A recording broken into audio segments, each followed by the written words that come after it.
네, 김영환입니다. 같이 말씀 묵상하겠습니다. 어린 시절에 쥐불놀이를 했습니다. 쥐불놀이라는 것이 무엇이냐면 빈 깡통에다가 구멍을 뚫어서 거기다가 불에 타는 어떤 나무를 집어넣죠. 그리고 불을 붙여서 빙빙 돌리면 불이 더 거세지죠. 이렇게 해서 돌리면 참 재미가 있습니다. 불이 막 퍼지는 그런 것도 보면서 참 신나죠. 근데 제가 이것을 산에서 돌리다가 계속 돌리다 보니까 팔이 아프니까 쥐불놀이를 그 땅바닥에다가 잠깐 내려놨습니다. 근데 그 산에 늦가을이라 마른 풀들이 있었어요. 그러니까 풀에 불이 붙어갖고 산 쪽으로 막 불이 이렇게 번져갔습니다. 그때 동네 사람들에게 불이야 하고 외쳐서 도움을 받아서 불을 진압을 했었는데요. 불이라는 것은 유용하기도 하지만 우리가 잘못 사용하면 굉장히 위험한 것이죠. 자, 오늘 본문에 하나님께서 이스라엘 백성들, 구루터기 같은 이스라엘 백성들을 불꽃으로 사르십니다. 왜 하나님께서는 그렇게 하셨을까요? 그 이유가 있습니다. 그 이유를 살펴보면서 우리 자신을 돌아보면 좋겠습니다. 24절입니다. 이로 말미암아 불꽃이 구루터기를 삼킴같이 마른 풀이 불 속에 떨어진 같이 그들의 뿌리가 썩겠고 꽃이 티끌처럼 날리리니 그들이 만군의 여호와의 율법을 버리며 이스라엘의 거룩하신 이의 말씀을 멸시하였음이라. 자, 여기 이 말씀에 보면 불꽃이 나오는데요. 구루터기를 삼킴같이 했다. 이렇게 말하고 있고요. 마른 풀이 불 속에 떨어진 같이 그들의 뿌리가 썩겠고 꽃이 티끌처럼 날리리니 이스라엘이 어떠한 지경에 빠지는가, 어떠한 상태에 있는가 그것을 묘사하고 있습니다. 불꽃이 구루터기를, 사실 구루터기는 마지막 남은 그런 부분이잖아요. 그러니까 없어지면 안 되는데 하나님께서 얼마나 이스라엘 백성들을 보실 때 한심스러우셨으면 그 백성이 멸해야 할 만큼 타락했으면 그렇게 하셨을까요? 하나님께서 남겨두지 않으시고 불사르시고 마른 풀처럼 그렇게 티끌처럼 날아가게 이렇게 하셨습니다. 자, 그러면 우리 자신은 하나님 앞에 어떤가를 좀 돌아보면 좋겠습니다. 회복의 시기를 하나님께서 주시는데 그 회복의 시기가 오히려 진노의 시기가 되지 않도록 우리 자신을 돌아봐야 하겠죠. 그런데 이스라엘 백성들이 이렇게 멸망당한 이유가 있습니다. 그 이유를 24절에 만군의 여호와의 율법을 버리며 이렇게 말하고 있습니다. 이 율법이라는 것은 어떠한 틀, 어떤 걸 재단해서 잘못됐다 정죄하는 그런 목적도 있지만 여기서 중요한 것은 하나님이 무엇을 원하시는가를 알고 지키면서 자기 자신을 멸망시키지 않게 하는 것이죠. 어떤 사람을 보면 참 사역을 잘합니다. 사역을 잘하는데 사역에 대한 욕심이 있어서 어떤 불법도 저지르고 또 해서는 안 되는 것들을 하는 경우가 있습니다.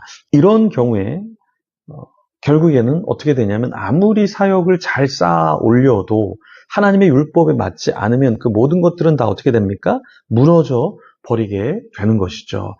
이스라엘의 거룩하신 이의 말씀을 멸시하였음이라. 24절 끝에 이스라엘의 거룩하신 이의 말씀을 멸시했기 때문에 그들이 명했다. 이렇게 말하고 있습니다. 그러니까 우리도 공부를 열심히 하고 일을 열심히 하는 것도 중요하지만 그렇지만 우리가 잊지 않아야 될 것은 그 하나님의 기준, 그 하나님의 어떠한 방향성과 맞는가 맞지 않는가 그것을 우리가 살펴야 한다라는 것이죠. 이렇게 우리가 예배를 드리지만 선행을 하지만 어떤 좋은 일을 하지만 그 율법, 기준에 맞지 않는 삶을 살면 하나님께서 우리를 토해내신다라는 것입니다. 25절에 이렇게 말합니다. 그러므로 여호와께서 자기 백성에게 노를 발하시고 그들 위에 손을 들어 그들을 치신지라. 산들은 진동하며 그들의 시체는 거리 가운데 분토같이 되었도다. 그럴지라도 그의 노가 돌아서지 아니하였고 그의 손이 여전히 펼쳐져 있느니라. 자, 하나님께서 화가 나셔서 그 백성들을 멸하시는데요. 시체는 거리 가운데에 분토같이 되었다. 이렇게 말하고 있고요. 그런데 하나님의 노가 돌아서지 아니하고 여전히 그 가운데 있다라고 말하고 있습니다. 이것이 무엇이냐면 하나님이 그 백성들을 멸하셨으면, 심판하셨으면 후회하시고 하나님께서 그 백성을 어떻게 다시 회복시킬까 이렇게 고민하셔야 하나님인데, 이 백성들의 상태가 너무나 안 좋다 보니까 하나님이 심판하신 뒤에도 화가 풀리지 않으셨다라는 것입니다. 여러분, 어떤 사람에게 이렇게 당해보면 화가 나잖아요. 어떤 사람에게 모함을 받거나 욕을 먹거나 또 어떤 잘못된 소문을 퍼뜨리는 사람을 만나게 되면 우리는 어떻습니까? 그 화를 참지 못하죠. 막 울분을 우리가 누그러뜨리기가 쉽지 않잖아요. 하나님도 그러시다라는 거예요. 그 백성들을 위해서 축복했는데 하나님에게 돌아오는 것은 원망과 또 그 구루토기로 남겨놓은 존재들도 타락하고 결국에 하나님이 불살라야 하는 그런 지경이 되었다라는 것이죠. 우리는 세상을 향해서 욕합니다. 혹은 비판합니다. 또 우리가 교회 안에 있는 어떤 사람을 비난할 수도 있습니다. 비판할 수 있습니다. 그런데 우리가 기억해야 할 것은 무엇이냐? 그 비판을 하고 그 비난을 하는 나는 구루토기라고 생각했는데 하나님이 보실 때는 불에 살라져야 할 그런 존재다. 이렇게 하나님이 보신다면 우리는 굉장히 비참한 존재죠. 나는 거룩한 줄 알았고 나는 괜찮은 줄 알았는데 그래서 나는 구루토기라고 확신을 했는데 내가 불태워져야 하는 그런 구루토기였다. 이렇게 하나님께서 보신다면 비참한 존재 아니겠습니까? 우리 자신을 돌아보면서 하나님 앞에 주님, 마지막 때 이 말세에 이 혼돈의 시대에 주님의 빛을 드러내게 하여 주시고 세상의 소금으로 쓰임받게 하여 주시옵소서. 기도하며 주님 앞에 나아가겠습니다.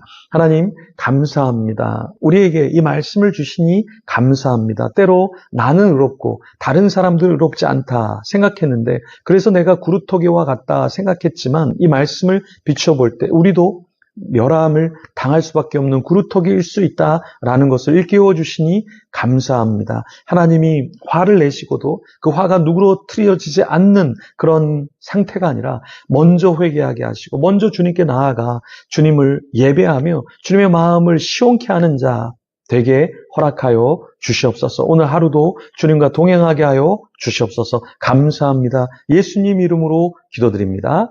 아멘. 우리 계속해서 기도하며 주님 앞에 나아가겠습니다.